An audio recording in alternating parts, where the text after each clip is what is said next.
Hello guys, ಎಲ್ರಿಗೂ ನಮಸ್ಕಾರ. So welcome back to new recipe vlog. So ಇವತ್ತು ನಾನು ನಿಮ್ಗೆ ಹೇಳ್ಕೊಡ್ತಾ ಇದೀನಿ ಈ ಟೊಮೊಟೊ ಪಚಡಿ ಅಥವಾ ಟೊಮೊಟೊ ಉಪ್ಪಿನಕಾಯಿ ಮಾಡೋದು ಹೇಗೆ ಅಂತ. ಸೊ ಚಾನಲ್ಗೆ ಹೊಸಬರಾಗಿದ್ರೆ ಸಬ್ಸ್ಕ್ರೈಬ್ ಆಗೋದನ್ನ ಮರಿಬೇಡಿ. ಸೊ ಬನ್ನಿ ತಡಮಾಡದಲ್ಲಿ ಕಿಚನ್ಗೆ ಹೋಗಿ ಈ ರೆಸಿಪಿನ ಸ್ಟಾರ್ಟ್ ಮಾಡೋಣ. ಈ ಟೊಮೊಟೊ ಪಚಡಿ ಅಥವಾ ಟೊಮೊಟೊ ಉಪ್ಪಿನಕಾಯಿ ಮಾಡೋದಕ್ಕೆ ಬೇಕಾಗಿರೋ ಪದಾರ್ಥಗಳು ನೋಡ್ಕೊಳ್ಳೋಣ. ಸೊ ಟೊಮೊಟೊ, ಸಾಸಿವೆ, ಜೀರಿಗೆ, ಮೆಂತೆ, ಉಪ್ಪು, ಕರಿಬೇವು, ಹುಣಸೆಹಣ್ಣು, ಬೆಳ್ಳುಳ್ಳಿ. ಸೊ ಇಷ್ಟು ಸಾಮಗ್ರಿಗಳು ಬೇಕು. ಇನ್ನು ಕ್ವಾಂಟಿಟಿ ಎಷ್ಟು ಬೇಕು ಅಂತ ಮಾಡುವ ವಿಧಾನದಲ್ಲಿ ನೋಡ್ಕೊಳ್ಳೋಣ. ಸೊ ಮೊದಲಿಗೆ ಏನು ಮಾಡೋಣ ಅಂದರೆ ಗ್ಯಾಸ್ ಆನ್ ಮಾಡಿ ಸ್ಟವ್ ಹಚ್ಕೊಂಡು ಒಂದು ಬಾಣಲಿ ತಗೊಳ್ಳೋಣ. ಈ ಐಟಮ್ಸ್ ಎಲ್ಲ ಹುರ್ಕೊಂಡು ಮಿಕ್ಸಿಗೆ ಹಾಕಬೇಕಲ್ಲ. ಸೊ ಅದಕ್ಕೆ ಬಾಣಲಿ ತಗೊಂಡು ಒಂದು 2-3 ಟೇಬಲ್ ಸ್ಪೂನ್ ಅಷ್ಟು ಎಣ್ಣೆ, ಆಮೇಲೆ ಅರ್ಧ kg tomato. So square type ಹಚ್ಕೊಂಡಿದ್ದೀವಿ. ಸೊ ಇಷ್ಟು ಹಾಕೊಂಡು ಚೆನ್ನಾಗಿ ಬೇಯಿಸ್ಕೊಬೇಕು ಟೊಮೊಟೊನ. ಸೊ ಒಂದು ಅರ್ಧ ಅಷ್ಟು ಬೆಂದರೆ ಸಾಕು. ಆಮೇಲೆ ಮಿಕ್ಸಿಗೆ ಹಾಕೊಂಬೋದು. ಆಮೇಲೆ ಒಂದು 6 ಬ್ಯಾಡಿಗೆ ಮೆಣಸಿನ್ಕಾಯಿ, ಒಂದು 3 ಗುಂಟೂರು ಮೆಣಸಿನ್ಕಾಯಿ. ಸೊ ಗುಂಟೂರು ಖಾರ ಬರೋದಕ್ಕೆ, ಬ್ಯಾಡ್ಗೆ ಒಂಚೂರು ಕಲರ್ ಬರಲಿ ಅಂತ. ಸೊ ಇಷ್ಟು ಹಾಕೊಂಡು ಒಂದು ಸ್ವಲ್ಪ ಚೆನ್ನಾಗಿ ಫ್ರೈ ಮಾಡ್ಕೊಳ್ಳೋಣ ಬನ್ನಿ. ಸೊ ಚಾನಲ್ಗೆ ಹೊಸಬರಾಗಿದ್ರೆ ಸಬ್ಸ್ಕ್ರೈಬ್ ಆಗೋದನ್ನು ಮರಿಬಿಡಿ.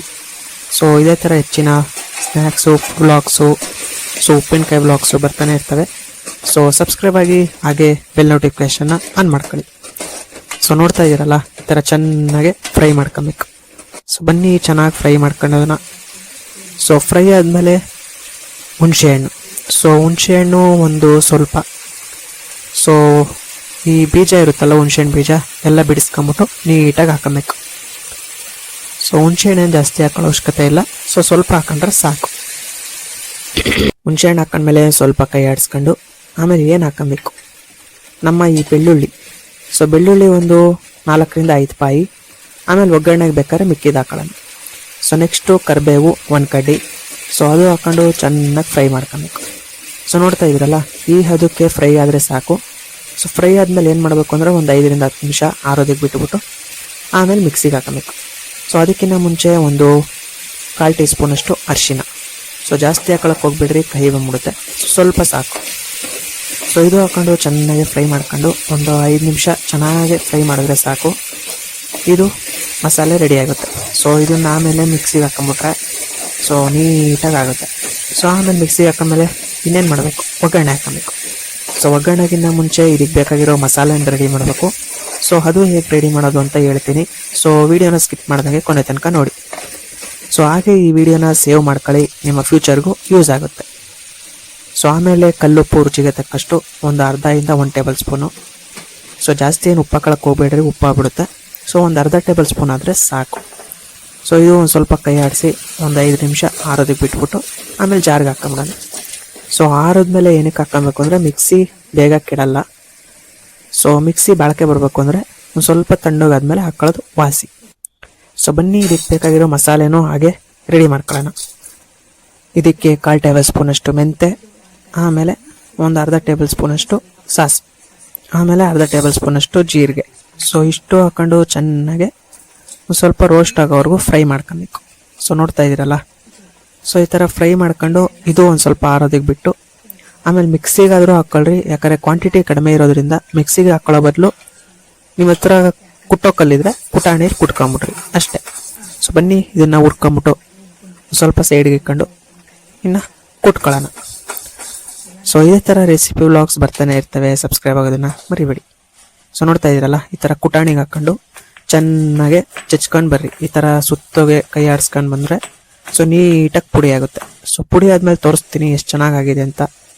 ಸೊ ಕಲರ್ ನೋಡ್ಬಿರು ಎಷ್ಟು ಚೆನ್ನಾಗಾಗಿದೆ. ಸೊ ಇನ್ನು ಈ ಟೊಮೊಟೊದೆಲ್ಲ ಫ್ರೈ ಮಾಡ್ಕೊಂಡಿದ್ದೀವಲ್ಲ, ಅದನ್ನು ಮಿಕ್ಸಿಗೆ ಹಾಕೊಳ್ಳೋಣ ಬನ್ನಿ. ತಣ್ಣಗಾಗಿದೆ ಚೆನ್ನಾಗೆ. ಸೊ ಘಮ ಘಮ ಅಂತ ಇದೆ ಗುರು, ಟೇಸ್ಟ್ ಮಾತ್ರ ಸಖತ್ತಾಗಿರುತ್ತೆ. ಸೊ ನೀವು ಒಂದ್ಸಲ ಈ ಬೇಸಿಗೆಗಾಲದಲ್ಲಿ ಟ್ರೈ ಮಾಡಿ. ಯಾಕಂದರೆ ಬೇಸಿಗೆಗಾಲದಲ್ಲಿ ಟೊಮೊಟೊ ರೇಟ್ ಕಡಿಮೆ ಇರೋದ್ರಿಂದ ಚೆನ್ನಾಗಿ ಮಾಡ್ಕೊಂಡು ತಿನ್ಬೋದು. ಸೊ ನೋಡ್ತಾ ಇದ್ದೀರಲ್ಲ, ಅದಕ್ಕೆ ಪೇಸ್ಟ್ ಥರ ಇದ್ರೆ ಸಾಕು, ಚೆನ್ನಾಗಾಗಿದೆ ಅಂತ. ಸೊ ನೆಕ್ಸ್ಟ್ ಏನು ಮಾಡೋಣ ಅಂದರೆ ಒಗ್ಗರಣೆ ಹಾಕೊಂಬಿಡೋಣ. ಸೊ ಈ ಟೊಮೊಟೊ ಪಚಡಿ ಕೆಡಬಾರ್ದು ಅಂದರೆ ಎಣ್ಣೆ ಜಾಸ್ತಿ ಹಾಕೊಬೇಕು. ಒಂದು 15 ಟೀ ಸ್ಪೂನ್ ಎಣ್ಣೆ. ಸೊ ಜಾಸ್ತಿ ಹಾಕೊಂಡ್ರು ಏನೂ ಆಗಲ್ಲ, ಜಾಸ್ತಿ ದಿವಸ ಬಾಳಿಕೆ ಬರುತ್ತೆ. ನೀವೇನಾದರೂ ಫ್ರಿಜ್ಜಲ್ಲಿ ಇಟ್ಕೊಂಡ್ರೆ ಒಂದು 2 ತಿಂಗಳು ಯೂಸ್ ಮಾಡ್ಬೋದು. ಸೊ ಅದೇ ಔಟ್ಸೈಡ್ ಇಟ್ಕೊಂಡ್ರೆ ಒಂದು 15-20 ದಿವಸ ತಿನ್ಬೋದು. ಸೊ ಎಣ್ಣೆ ಜಾಸ್ತಿ ಹಾಕೋದ್ರಿಂದ ಬೇಗ ಕೆಡಲ್ಲ, ಚೆನ್ನಾಗಿರುತ್ತೆ. ಸೊ ಎಣ್ಣೆ ಒಂದು ಸ್ವಲ್ಪ ಫ್ರೈ ಆದಮೇಲೆ ಒಂದು ಟೇಬಲ್ ಸ್ಪೂನಷ್ಟು ಸಾಸಿವೆ, ಬೆಳ್ಳುಳ್ಳಿ ಒಂದು 5-6 ಪಾಯಿ, ಆಮೇಲೆ ಕರಿಬೇವು ಒಂದು ಅರ್ಧ ಕಡ್ಡಿ, ಆಮೇಲೆ ಕಡಲೆಬೇಳೆ 1 ಟೇಬಲ್ ಸ್ಪೂನ್. ಸೊ ಇಷ್ಟು ಹಾಕೊಂಡು ಚೆನ್ನಾಗಿ ಫ್ರೈ ಮಾಡ್ಕೊಬೇಕು. ಸೊ ನೋಡ್ತಾ ಇದ್ದೀರಲ್ಲ ಎಷ್ಟು ಚೆನ್ನಾಗಿ ಆಗ್ತಾ ಇದೆ ಅಂತ. ಸೊ ಇದಕ್ಕೆ ಬೆಳ್ಳುಳ್ಳಿನೂ ಒಂಥರ ಟೇಸ್ಟು. ಬೆಳ್ಳುಳ್ಳಿಲಿ ಔಷಧಿ ಗುಣಗಳು ಇರೋದ್ರಿಂದ ನೀವು ಜಾಸ್ತಿ ಹಾಕೊಂಡ್ರೂ ನಡೆಯುತ್ತೆ. ಸೊ ಆರೋಗ್ಯಕ್ಕೂ ಒಳ್ಳೆಯದು. ಬನ್ನಿ ಬೇಗ ಒಂದು ಸ್ವಲ್ಪ ಫ್ರೈ ಮಾಡ್ಕೊಂಬಿಡೋಣ. ಸೊ ನಿಮಗೆ ಯಾವ್ಯಾವ ರೆಸಿಪಿ ವ್ಲಾಗ್ ಬೇಕು ಅಂದರೆ ಕಮೆಂಟ್ ಬಾಕ್ಸಲ್ಲಿ ತಿಳಿಸಿ, ನಾವು ಅದ್ರ ಮೇಲೆ ಆದಷ್ಟು ಬೇಗ ವಿಡಿಯೋ ಮಾಡಿ ಅಪ್ಲೋಡ್ ಮಾಡ್ತೀವಿ. ಸೊ ವೆಜ್ ರೆಸಿಪೀಸ್ ಅಷ್ಟೇ ಮಾಡೋದು. ಸೊ ವೆಜ್ ರೆಸಿಪಿ ಯಾವ್ದಾದ್ರು ಬೇಕು ಅಂದರೆ ಕಮೆಂಟ್ ಮಾಡಿ. ಸೊ ನೋಡ್ತಾ ಇದ್ದೀರಲ್ಲ, ಬೆಳ್ಳುಳ್ಳಿ ಒಂದು ಸ್ವಲ್ಪ ಫ್ರೈ ಆದಮೇಲೆ ಈ ಮಸಾಲೆ ರುಬ್ಕೊಂಡಿದ್ವಲ್ಲ, ಸೊ ಆ ಮಸಾಲೆನ ಹಾಕ್ಕೊಂಬಿಟ್ಟು ಚೆನ್ನಾಗಿ ತಿರುಗಿಸ್ಕೊಬೇಕು. ಸೊ ಇದು ಯಾವಾಗ ಬೆಂದಿದೆ ಅಂತ ಗೊತ್ತಾಗುತ್ತೆ ಅಂದರೆ, ಸೊ ಆ ಎಣ್ಣೆ ಎಲ್ಲ ಮೇಲ್ಗಡೆ ತೇಲೋ ಥರ ಬರಬೇಕು. ಸೊ ಆವಾಗ ನಮ್ಮ ಈ ಟೊಮೊಟೊ ಪಚ್ಚಡಿ ರೆಡಿ ಆಗಿದೆ ಅಂತ ಅರ್ಥ.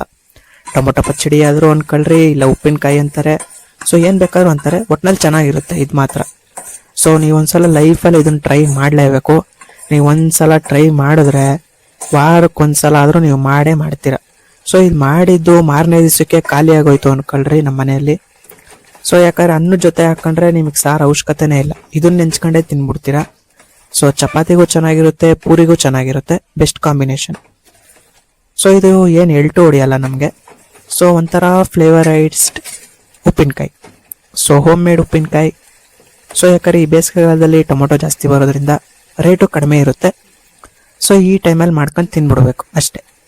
ಸೊ ಆಮೇಲೆ ಒಂದು ಸ್ವಲ್ಪ ರುಚಿ ನೋಡಿ ಉಪ್ಪೆಲ್ಲ ಕರೆಕ್ಟಾಗಿದೆಯಾ ಅಂತ. ಸೊ ಉಪ್ಪು ಕಡಿಮೆ ಅನಿಸಿದ್ರೆ ಒಂದು ಅರ್ಧ ಟೇಬಲ್ ಸ್ಪೂನ್ ಅಷ್ಟು ನುಣ್ಣುಪ್ಪು ಹಾಕೊಳ್ರಿ. ಸೊ ನುಣ್ಣುಪ್ಪು ಹಾಕೊಂಡ್ಮೇಲೆ ಚೆನ್ನಾಗಿ ಕೈ ಆಡಿಸ್ಬೇಕು. ಸೊ ನೋಡ್ತಾ ಇದ್ದೀರಲ್ಲ ಎಣ್ಣೆ ಎಲ್ಲ ಯಾವ ರೀತಿ ಬಿಟ್ಕೊಂತ ಇದೆ ಅಂತ. ಸೊ ಈ ಥರ ಬಿಟ್ಕೊಂತ ಇದೆ ಅಂದಾಗ ಈ ಪುಡಿ ಮಾಡ್ಕೊಂಡಿದ್ವಲ್ಲ ಮಸಾಲೆ, ಮೆಂತೆ 1/4 ಟೀ ಸ್ಪೂನು, ಆಮೇಲೆ ಜೀರಿಗೆ ಅರ್ಧ ಟೀ ಸ್ಪೂನು, ಸಾಸಿವೆ ಅರ್ಧ ಟೀ ಸ್ಪೂನ್. ಸೊ ಇದೆಲ್ಲ ಹುರಿದ್ಬಿಟ್ಟು ಪುಡಿ ಮಾಡ್ಕೊಂಡಿದ್ವಲ್ಲ ಅದನ್ನ ಹಾಕೊಂಡು ಒಂದು 5ರಿಂದ 10 ನಿಮಿಷ ಚೆನ್ನಾಗಿ ಬೇಯಿಸ್ರಿ. ಸೊ ನೀವು ಎಷ್ಟು ಚೆನ್ನಾಗಿ ಬೇಯಿಸ್ತೀರೋ ಅಷ್ಟು ಚೆನ್ನಾಗಿ ಉಪ್ಪಿನಕಾಯಿ ಆಗುತ್ತೆ. ಸೊ ಆಮೇಲೆ ದಿನಕ್ಕೆ 1-2 ಸಲ ಆದರೂ ಬೇಯಿಸ್ಕೊಳ್ರಿ. ನೀವೇನಾದರೂ ಆಚೆಗಡೆ ಇಟ್ಟರೆ, ಫ್ರಿಜ್ಜಲ್ಲಿ ಇಟ್ಟರೆ ಏನು ಬೇಯಿಸೋ ಅವಶ್ಯಕತೆ ಇರಲ್ಲ. ಸೊ ಎಷ್ಟು ಚೆನ್ನಾಗಾಗಿದೆ ನೋಡಿ. ಸೊ ನೀವು ಈ ರೆಸಿಪಿನ ಟ್ರೈ ಮಾಡ್ತೀರಾ ಅಂತ ಅನ್ಕೊಂಡಿದ್ದೀನಿ. ಸೊ ಇವತ್ತೇ ಟ್ರೈ ಮಾಡಿ ಗಾಯ್ಸ್. ನೋಡಿದ್ರಲ್ಲ ಎಷ್ಟು ಸಖತ್ತಾಗಿರೋ ಈ ಟೊಮೊಟೊ ಉಪ್ಪಿನಕಾಯಿನ ಮಾಡ್ಕೊಬೋದು ಅಂತ. ಸೊ ವಿಡಿಯೋ ಹೇಗೆ ಅನಿಸ್ತು ಅನ್ನೋದನ್ನ ಕಮೆಂಟ್ ಮಾಡಿ. ಹಾಗೆ ನೀವು ಈ ರೆಸಿಪಿನ ಟ್ರೈ ಮಾಡ್ತೀರಾ ಅಂತ ಅನ್ಕೊಂಡಿದ್ದೀನಿ. ಸೊ ಚಾನೆಲ್ಗೆ ಹೊಸಬರಾಗಿದ್ರೆ ಸಬ್ಸ್ಕ್ರೈಬ್ ಆಗೋದನ್ನ ಮರೀಲೇಬೇಡಿ. ಸೊ ಮತ್ತೆ ನೆಕ್ಸ್ಟ್ ರೆಸಿಪಿ ವ್ಲಾಗಲ್ಲಿ ಭೇಟಿ ಆಗ್ತೀನಿ ಅಂತ ಹೇಳ್ತಾ ಧನ್ಯವಾದಗಳು.